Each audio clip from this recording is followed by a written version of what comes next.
కాంగ్రెస్ అంటేనే క్రైసిస్, కాంగ్రెస్ ఉంటేనే క్రైసిస్.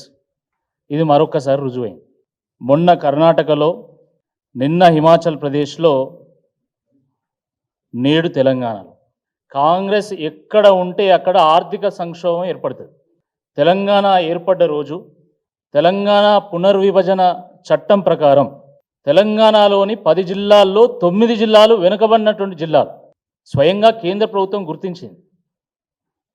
ఈ 9 వెనుకబడిన జిల్లాలకు కూడా అభివృద్ధి కోసమని ప్రత్యేకంగా నిధులు కేటాయించాలని చెప్పి కూడా రీఆర్గనైజేషన్ యాక్ట్ చెప్పింది.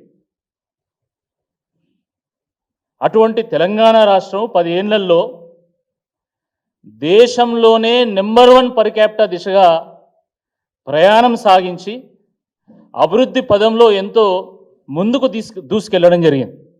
కానీ దురదృష్టకరమైనటువంటి విషయం ఏంటంటే అదే తెలంగాణ ఈరోజు మార్పు మార్పు అని చెప్పి ప్రజలు ఆశపడి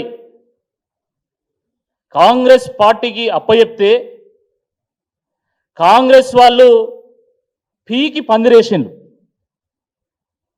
మొత్తం ఇప్పి కుప్పబెట్టిన రాష్ట్రాన్ని. ఈరోజు తెలంగాణ రాష్ట్రంలో రియల్ ఎస్టేట్ మొత్తం కుదేలైపోయింది.